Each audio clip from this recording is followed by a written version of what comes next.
집값이 떨어지면 어떤 문제가 발생을 할까요? 정부 입장에서는 일단 세수가 줄어들고요. 경제, 금융시장에 막대한 영향을 주게 됩니다. 2022년, 2023년의 부작용이 아직도 남아있는 게 지금 건설사들 PF 문제 아직도 해결되지 않았죠. 건설 경기 굉장히 어렵고요. 이런 걸 바라본다면 정부가 매우 강한 규제를 가지고 완전히 시장을 죽여버리기는 현실적으로 굉장히 어렵다. 안녕하세요. 기린만 경제연구소 대표 기린만입니다. 이렇게 리얼캐스트에서 좋은 자리 만들어 주셔서 진심으로 감사드립니다.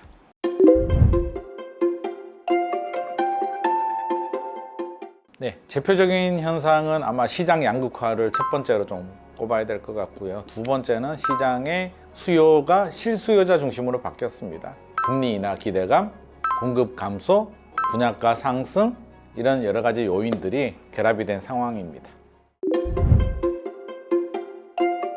시장 양극화 여러 가지 굉장히 심각한데요. 서울 수도권 지역과 지방의 양극화, 서울과 수도권의 양극화, 서울 내에서도 양극화, 지금 양극화가 여러 방면에서 진행하고 있는데 먼저 서울 내에서만 본다면 최근 4월부터 8월까지 집값이 많이 올랐습니다.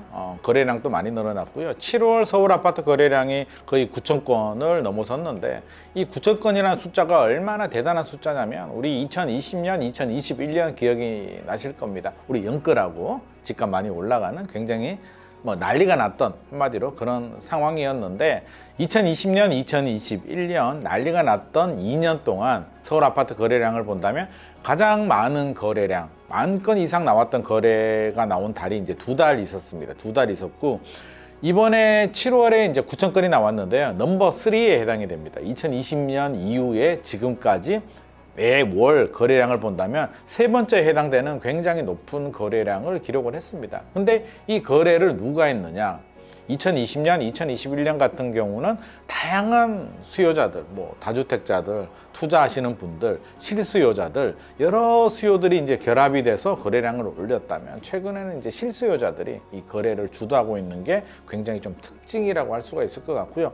서울에서도 2020년, 2021년은 서울뿐만 아니라 서울, 수도권, 5대 광역시, 지방 중소도시까지 경산, 포항, 구미 이런 지역들 아파트도 가격이 올라가면서 규제 지역으로 지정이 될 정도로 굉장히 전국적인 열풍을 일었는데 지금의 상황을 본다면 서울의 한강벨트 위주로만 거래량이 늘어나고 가격이 올라가고 있습니다. 한강벨트라고 한다면 강남 3구, 용산구 규제 지역으로 여전히 지정이 되어 있음에도 불구하고 최근에 굉장한 큰 상승을 기록을 했고요.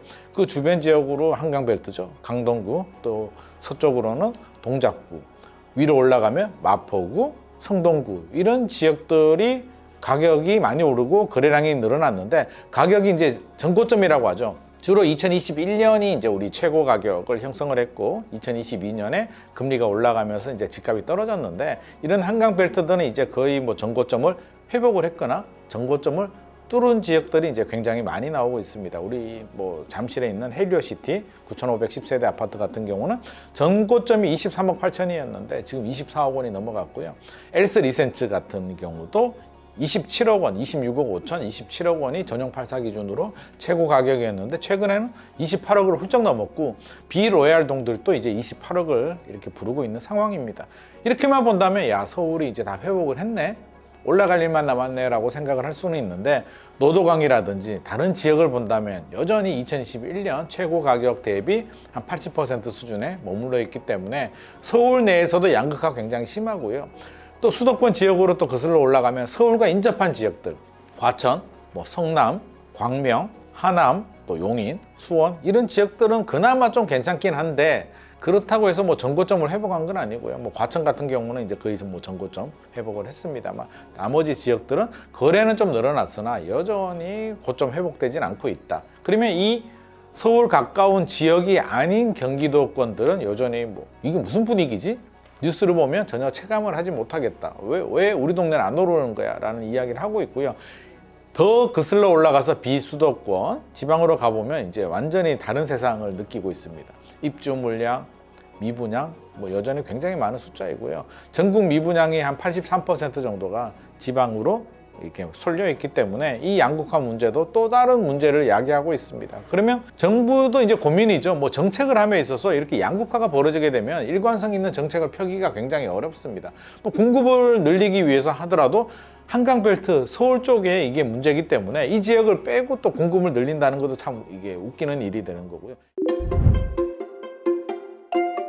최근에 반포에 원베일리라는 아파트가 이제 60억 거래가 됐고요. 또 계약은 뭐 63억에도 거래가 됐다라는 비공식 또 뭐 이야기들도 나오고 있습니다. 이게 우리가 60억, 30억이라고 하면 정상적으로 노력을 해서 집을 살 수 있는 구조는 아닙니다. 우리가 PIR이라고 하는데 소득 대비 이제 집값 비율이죠. 그럼 내가 집 사는데 몇 년의 시간이 걸리느냐가 이제 PIR이 되는데 이 PIR이 기본적으로 30억, 50억 아파트를 PIR로 계산해 버리게 되면 이건 뭐 답이 안 나오는 상황인데 이런 높은 아파트들이 여전히 신고가가 나오고 있다는 점은 굉장히 심각합니다. 주 수요층이 누구냐라고 하면 30대가 이제 우리 부동산 시장의 주택 구매 연령이 지금 주축이 되고 있는데 원래는 40에서 59세 정도는 이제 우리가 주택 구매 연령이라고 합니다. 왜냐하면 대학교 졸업하고 취직해서 결혼하고 이제 자녀가 출산할 때쯤 이제 우리가 내 집 마련에 대한 진지한 고민을 하게 되는데 최근에는 이제 30대들이 주축이 되고 30대들이 공부를 또 열심히 합니다. 2030들이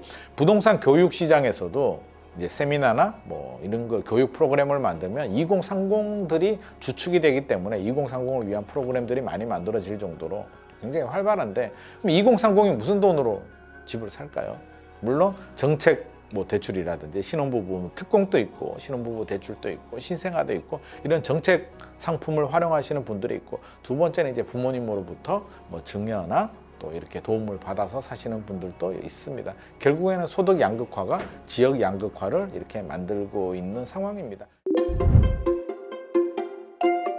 지금 부동산 시장을 누가 사느냐 보면 이제 실수요자들이 삽니다. 실수요자들은 이제 두 부류가 있습니다. 하나는 무주택자들, 지금까지 집을 사지 않은 무주택자들인데 이 중에 자금력이 되시는 분들, 그러니까 살 수 있는 구매 능력이 되는 분들인데 그동안 타이밍을 놓친 분들이 계세요. 이런 분들이 이제 계속 관망을 하고 있었죠. 2020년, 2021년 상승 열차를 타지 못한 분들이 계십니다. 물론 자금력이 없는 분들, 구매 능력이 안 되는 분들은 못 사는 거니까 능력이 안 되니까 어쩔 수가 없는데 구매 능력은 되는데 구매 욕구가 좀 약해서 어떡하지 하다가 2020년, 2021년 상승 열차를 타지 못한 분들이 2022년에 이제 금리가 올라가면서 집값이 떨어지죠.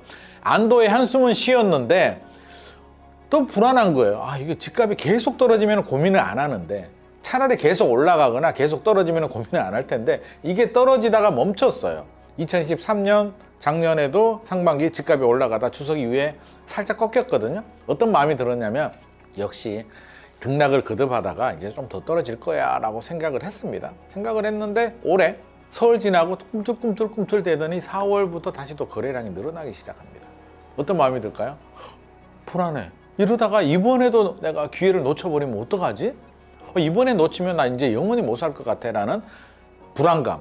2020년, 2021년의 트라우마가 되살아납니다. 안 되겠다. 이번에는 나는 이 기회를 놓치면 안 되겠어 라는 생각을 들고요. 또 한 부류가 있죠. 1주택자들. 1주택자들도 사실은 우리 아파트라는 게 하나 사면 평생 가져가는 건 아니잖아요. 끊임없이 상급지로 이렇게 갈아타면서 계단을 타고 올라가야만 우리가 가치 상승을 할 수 있기 때문에 타이밍을 놓친 분들이 팔고 갈아타기를 2022년, 2023년 계속 지켜봤습니다. 시장 상황을 관망하면서 언제 내 집을 팔고 이걸 갈아탈까 고민을 하고 있었는데 4월부터 역시 이제 거래량이 늘어나기 시작을 합니다. 4천 건을 넘었어요. 3월까지만 하더라도 2022년 하반기부터 2023년 12월까지 서울 아파트 거래량이 4천 건 넘은 적이 없습니다. 많아야 3천 건대에 머물렀는데 올해 4월부터 이제 4천 건을 넘어갑니다. 또 불안하죠. 이거 큰일 났네. 이러다가 집값 더 올라가게 되면 갈아타는 타이밍 놓쳐버리겠다. 내가 갈아타고 싶은 상급지 아파트 가격이 더 올라가겠다라는 불안한 마음을 가지게 되죠. 이 실수요자들이 이제 본격적으로 움직이기 시작을 합니다. 4월, 5월, 6월 거래량이 점점 늘어나는데 이제 7월에 폭발적으로 늘어납니다. 보통 7월이 비수기입니다. 7월, 8월이. 왜냐면 굉장히 덥잖아요. 여름철에 여름 휴가도 가야 되고 굉장히 더운데 일단 놀고 와서 추석 지나고 원래 가을에 알아보는 게 정상인데 분위기가 심상치 않습니다. 이렇게 막 올라가는 분위기인데 결정적으로 어떤 영향을 줬냐면 6월 말로 제가 기억을 합니다. 정부에서 발표를 하나 하는데요. 원래 7월부터 스트레스 DSR 2단계를 시행을 하기로 했습니다. 대출 한도를 좀 더 줄이는 정책인데 집값이 올라가죠. 4월, 5월, 6월. 상식적으로 집값이 이렇게 올라가면 스트레스 DSR을 정상적으로 진행을 하는 게 맞겠죠. 이 불안한 실수요자들은 이런 생각을 합니다. 아, 정부가 집값 잡을 의지가 없구나. 당연히 스트레스 DSR 2단계를 오히려 더 빨리 시행해도 모자랄 판에 2달을 연기한다고? 야, 이거는 정부가 잡을 의지도 없을 뿐더러 부양 의지가 굉장히 강하구나라고 이제 오해를 하기 시작을 합니다. 이 오해는 불안감을 촉진시키죠. 큰일 났다. 각재 도성을 해야겠다. 7월에 이제 많은 분들이 막 몰립니다. 그래서 7월 서울 아파트 거래량이 이제 9천 건을 넘을 정도로 폭발적으로 늘어났는데 다주택자들은 많이 움직이잖아요. 취득세도 여전히 중과세가 남아있고 굉장히 무거운 상황이기 때문에 다주택자들은 그냥 관망을 하고 있는데 이 실수요자들, 무주택자들이나 갈아타기 1주택자들이 대기 수요들이 엄청나게 움직이면서 7월 거래량 늘어났고요. 자, 8월에도 거래량이 7월보다는 줄어들었습니다만 6천 건대를 유지합니다. 사실 6천 건대도 굉장히 높아요. 높은데 8월은 또 왜 이렇게 됐느냐? 정부가 이제 9월부터 스트레스 DSR 2단계를 이제 정상적으로 시행을 하겠다. 거기에 플러스 알파 창구 지도를 통해서 대출 문턱을 더 올리겠다라고 하니까 또 불안하죠. 미리 받아야겠다. 야, 대출 안 나오기 전에 미리 받아야겠다고 해서 또 8월에 폭발합니다. 그래서 7월, 8월 거래량이 폭발했고요. 9월부터는 이제 좀 줄어들죠. 거래량이. 왜 줄어드냐면 집값이 일단 많이 올랐어요. 한강벨트의 좋은 지역들, 갈아타고 무주택자들이 내 집 마련을 하는데 가격이 슬금슬금 올라갑니다. 2021년 전고점 최고 가격 대비 2022년 12월, 2023년 1분기는 한 70% 수준까지도 많이 떨어졌거든요. 이게 80%, 90% 수준 점점 올라가요. 그래서 최근에는 이제 100% 뚫고 신고가가 나오는 지역들이 늘어나고 있는데, 자, 매수자들 입장에서는 이제 고민이 되는 거예요. 그렇다면 전고점을 뚫고 가격이 계속 올라간다라는 확신? 집주인들이 생각하는 것보다는 집을 사려는 분들은 좀 더 걱정이 많이 되는 거죠. 아, 이거 단기 급등에 대한 피로감. 너무 많이 올라갔는데 좀 지켜봐야 될 것 같아. 이 집값 버블 아직도 해소되지 않았는데, 그리고 정부가 정책 기조가 바뀌었잖아요. 이제 규제로 바뀌었습니다. 규제 완화에서 규제 강화로 정책 기조가 바뀌었기 때문에 이제 이 흐름을 잃는 거죠. 아, 이렇게 규제하다가 집값이 더 올라가게 되면 규제가 더 강화되겠구나. 강남 3구, 용산구가 규제 지역으로 남아 있는데 규제 지역이 더 확대될 가능성도 배제할 수는 없다라는 또 불안한 마음, 여러 가지가 혼재가 되면서 안 되겠다. 일단 좀 지켜보자라고 해서 발을 싹 뺍니다, 매수자들이. 그러면 자, 집주인들은 호가를 올리죠.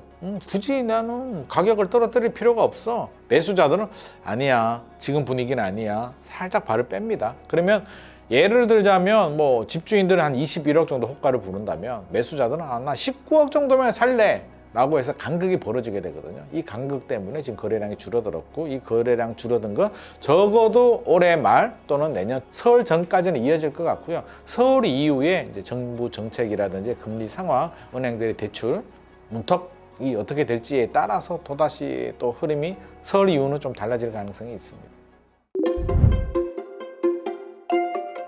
세 번째, 금리인데 금리가 내려갑니다.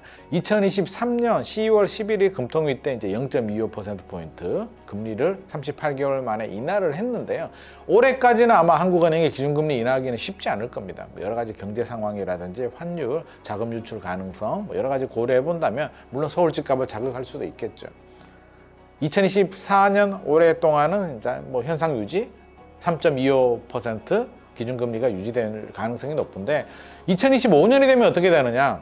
물론 미국이 기준금리를 내린다는 게 전제 조건입니다. 미국이 기준금리를 2번, 3번 정도 기준금리를 내리면 한국은행도 기준금리를 2번 정도 내릴 가능성이 있고요. 기준금리 2번 정도 내리면 아마 대출금리 인하가 불가피할 것 같습니다. 올해는 은행을 통해서 창구지도라고 하죠. 금감원장이 은행장들을 불러서 야, 똑바로 해라. 서울집값 올라가니까 관리 안 할래? 라고 해서 푸시를 해서 은행들이 대출 문턱을 올렸는데, 사실 속을 좀 들여다보게 되면 은행들이 올해 8월, 9월에 이미 영업 실적을 다 달성을 했습니다. 그래서 금감원 말을 들어도 정부 말을 들어도 크게 문제가 되지 않는데 2025년 새해가 되면 사실 상황이 달라지죠. 은행들도 실적을 채워야 되는데 정부가 대출 규제를 계속 하라고 하면 아마 시중 은행들이 정부 말을 듣기는 현실적으로 어려울 겁니다. 그러면 은행의 대출 창구의 문턱이 낮아지고 기준금리 인하까지 맞물리게 된다면 실제로 대출금리가 또 내려갈 가능성이 높죠. 그러면 또 역시 또 집값 상승의 하나의 자극 요인이 됩니다.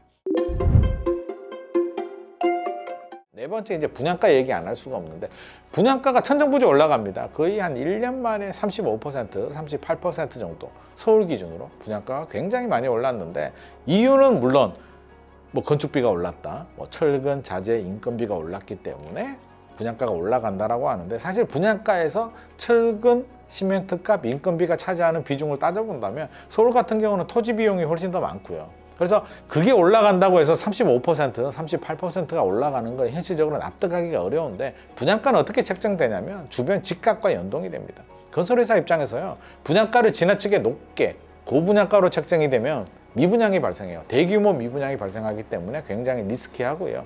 반대로 분양가를 내리면 어떻게 될까요?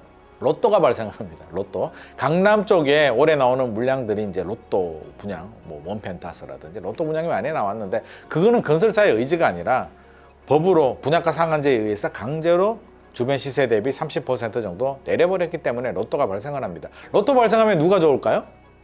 계약자들이 막대한 시세 차익을 가지고 가게 되고요. 그럼 건설사들은요?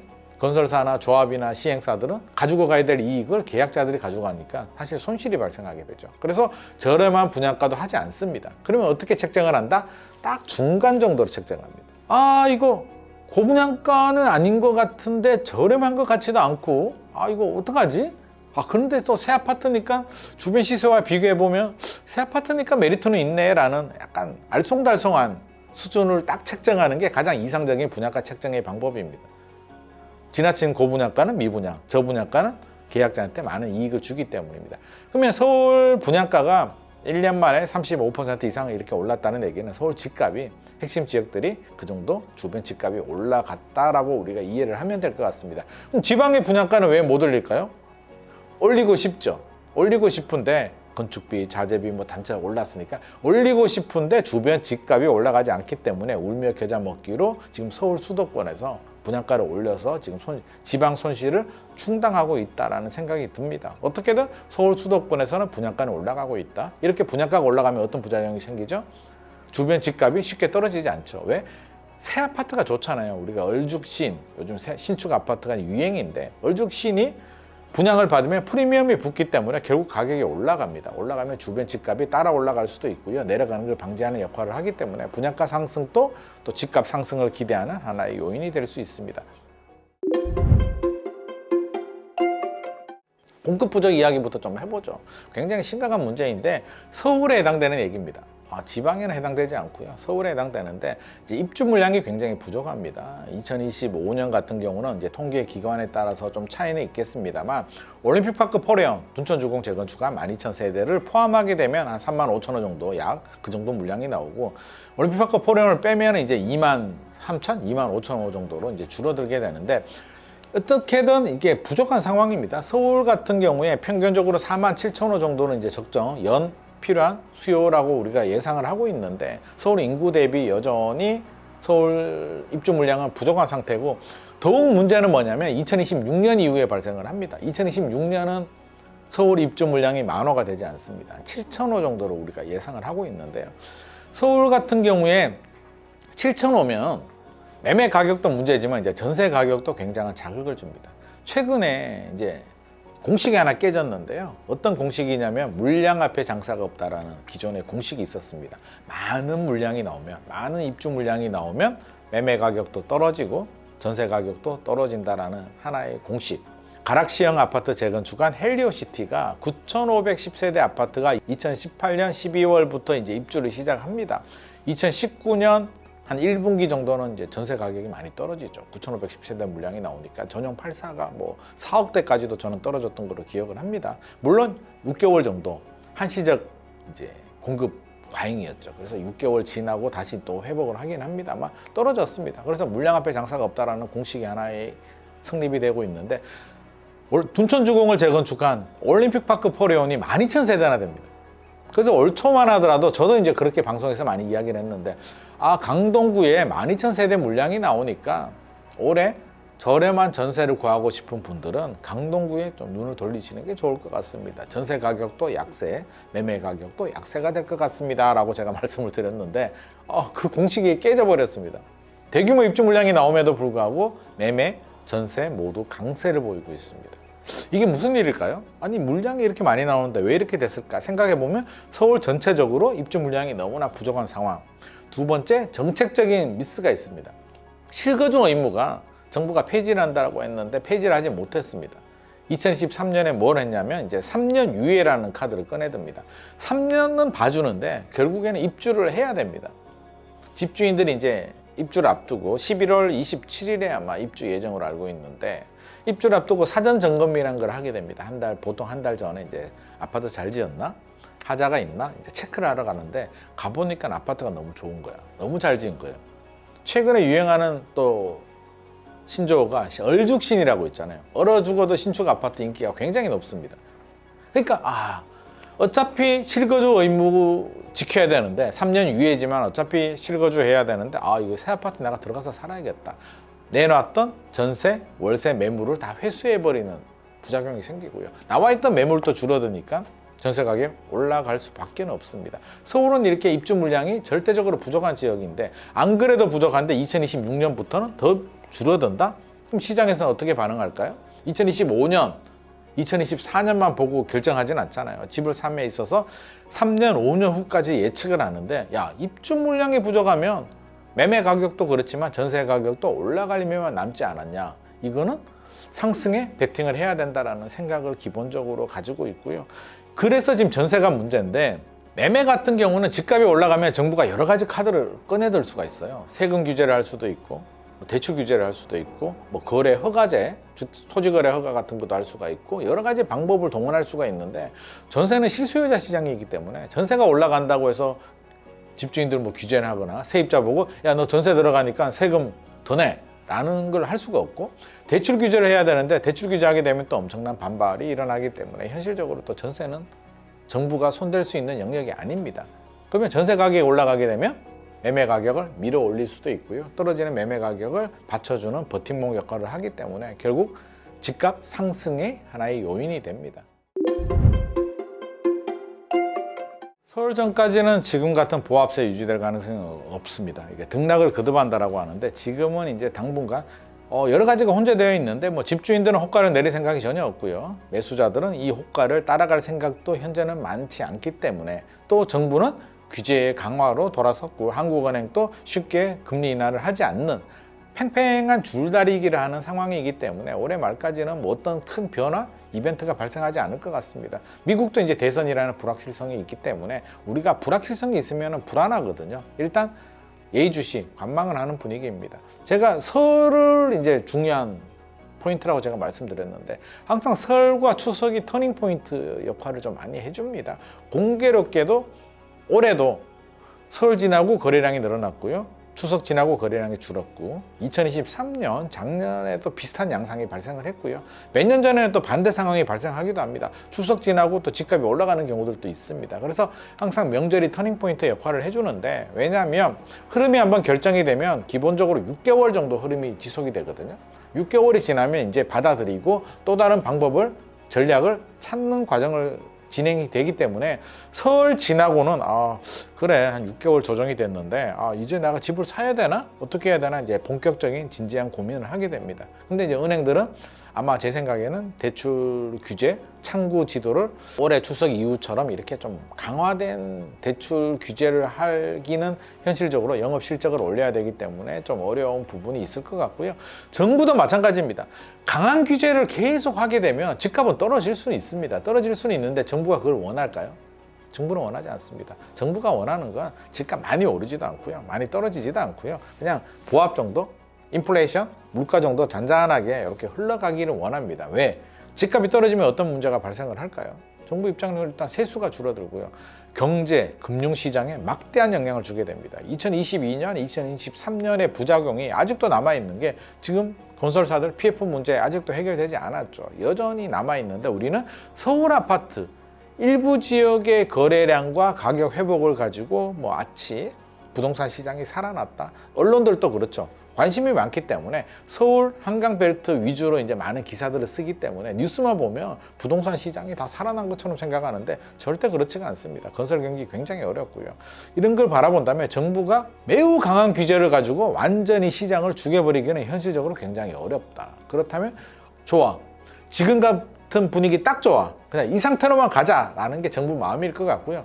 추석 이후 꺾였다가 설 이후에 이제 다시 조금씩 살아난다면 지켜보다가 급등 양상, 다시 또 거래량이 폭증하게 된다면 이제 제2의 규제가 나올 가능성이 있고, 그렇지 않고 완만한 흐름이 지속이 된다면 아마 정부가 칼을 댈 것 같지는 않습니다. 이렇게 바라본다면 이제 내년 설 이후에 여러 가지 변화들이 좀 생길 것 같고, 일단 지금 상황은 이렇게 관망세, 정부도 관망세, 한국은행도 관망세, 매도자, 매수자 모두 다 관망세가 이루어질 것 같습니다.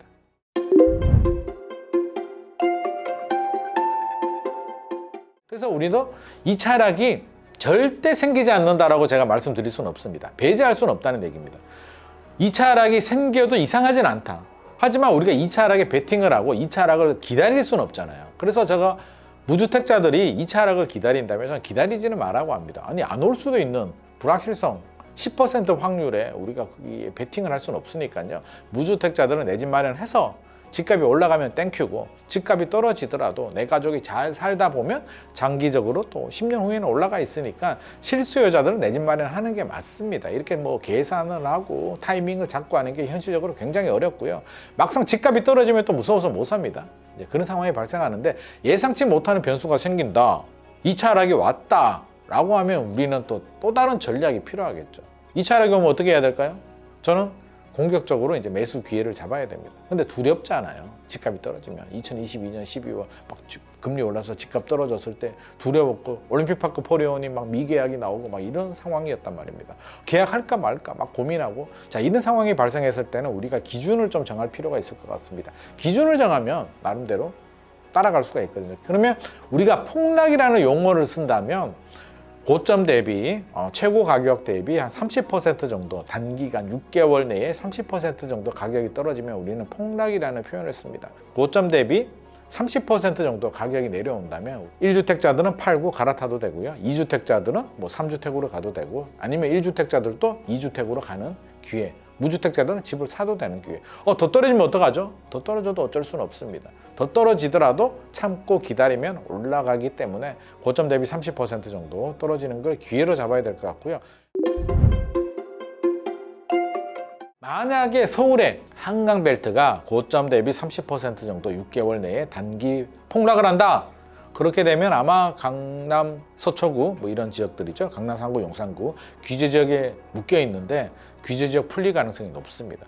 규제 지역이 풀린다는 얘기는 강남이 집값이 많이 떨어졌구나, 갈 때까지 갔구나, 이게 2차 하락의 시그널입니다. 이런 시그널들, 그리고 또 대출, 어떻게 가계부채 관리를 해야 되지만 집값이 이렇게 폭락하게 되면 정부가 우선순위를 정할 때 집값 폭락은 막자, 경착륙은 우리 경제에 미치는 영향이 너무 크기 때문에 아마 막을 가능성이 높습니다. 그러면 대출 살짝 풀릴 수도 있고요. 더 심하게 되면 뭐 양도세 같은 거 5년간 양도세 면제해 줄게, 양도세 특례 카드가 나올 수도 있는데, 이런 카드가 나오면 뭐 무섭지만 용기를 좀 낼 필요는 있겠다. 그래서 우리가 100% 시장을 예상할 수는 없기 때문에 몇 가지 가정을 두고 확률에 대해서 필요한 분들은 내 집 마련해도 된다. 다주택자들은 지금 굳이 무리해서 주택수를 늘릴 필요는 없겠다. 만약에 2차 하락이 온다면 또 그렇게 또 다른 전략을 좀 구사할 필요도 있겠다. 이렇게 우리가 좀 생각을 하고 있으면 좋을 것 같습니다.